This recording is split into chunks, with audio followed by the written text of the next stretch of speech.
And we are back with the fourth segment of the GSMC Basketball Podcast, presented by the GSMC Sports Network. And now, in this fourth segment, we are going to talk about LeBron James, and how he lied to us yet again. He's a big liar. That's all he is. I can see why LeBron has all this hate, because he does nothing but lie. He does nothing but torment the.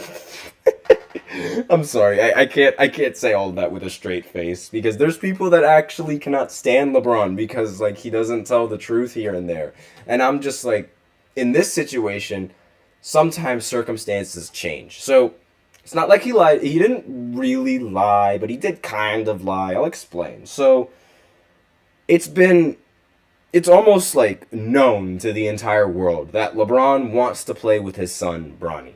And it's so well known that it can generate its own segment on a TV show like this, or a TV show on ESPN or wherever the heck it is. But one of the things, so it's been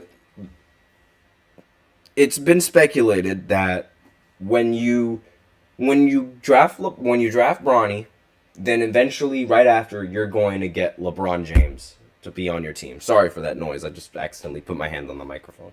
So you draft Bronny, you immediately get LeBron. That was the thought process going into this draft class with Bronny in it. That was the thought process. And LeBron has a player option that he can decline and stay on the Lakers, or he can, use his player option and become a free agent and pick whichever team Bronny gets drafted to. That was the thought process, and that was what I thought was going to happen. However, turns out that isn't entirely true. Hence why I'm saying LeBron lied to us. Because during an appearance on Up and Adams, Shams, he went out of the Athletic and Stadium, and he said that he would not be surprised if teams reached out to LeBron's camp to gauge his interest in joining them should they draft Bronny. And LeBron's answer, according to Shams, would be no as of right now. Quote. That was what Shams said. So, again, like I said before, LeBron can become a free agent and sign elsewhere this offseason if he declines his player option with the Lakers. But the current indication is that he will make his decision independent of the entire Bronny situation. So that completely destroys any sort of argument for wanting to draft Bronny in this draft. I'm not even going to lie to you. I don't think a single team is going to even think about drafting Bronny anymore now, because the only reason why you would want to draft Bronny is in the hopes of getting LeBron James. Excuse me. And since the Lakers, since they now do not get or aren't going to be able to get LeBron James because of, or whichever team, now that they're not going to be able to get LeBron James after drafting Bronny, what's the point? What's even the point in drafting Bronny in the first place if you're not going to get LeBron James? So that completely changes my opinion of Bronny entering the draft, because I thought that Bronny was going to be able to get with any team that he wanted, because eventually once you draft Bronny, you get LeBron. I was completely wrong.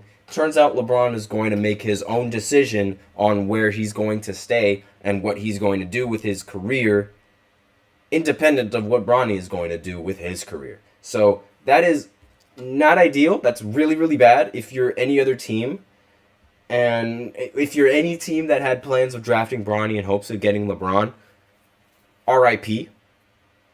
And it also should also point out that it would seem that, of course, the Lakers seem to be the favorites to go and pursue Bronny. Of course the Lakers would be the favorites. And the Lakers have interviewed Bronny, actually, according to Dan Wojcicki.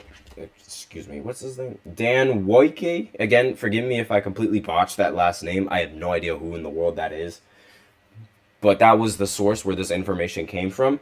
And they've interviewed Bronny James, and they could draft him with their 55th pick in the draft. But the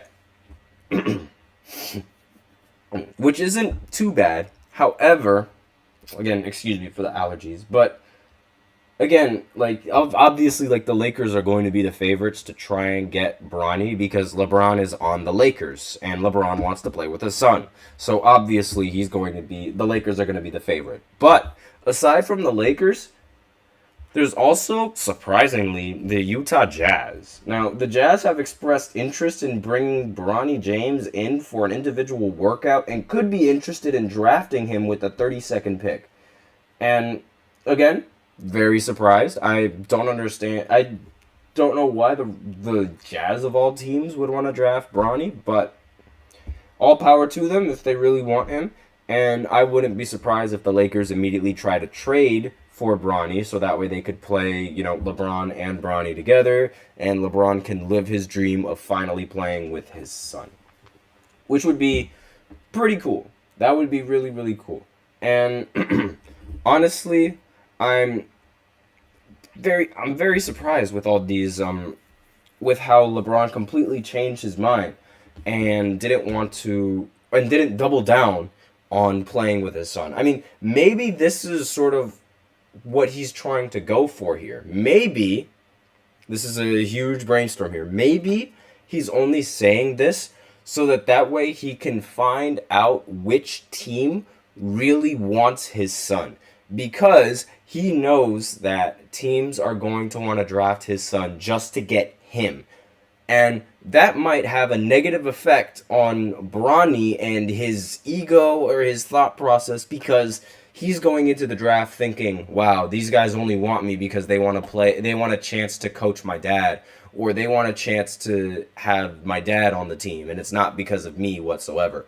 Maybe he's doing a huge Uno reverse card, and he's trying to make it seem like his son will get drafted because the team legitimately wants him to be on the team, and thus giving Bronny the motivation and the boost that he needs, and not damaging his ego because his own dad is the reason why he got drafted. Like, maybe he wants to see his son be able to do it on his own. I think that's sort of the play here, and that's why LeBron backed down from his statement of, if you're going to draft my son, then I'm going to play with him, or things of that nature. Maybe that's what he wanted to avoid. Maybe that's what he wanted to avoid with all that controversy surrounding him. Maybe.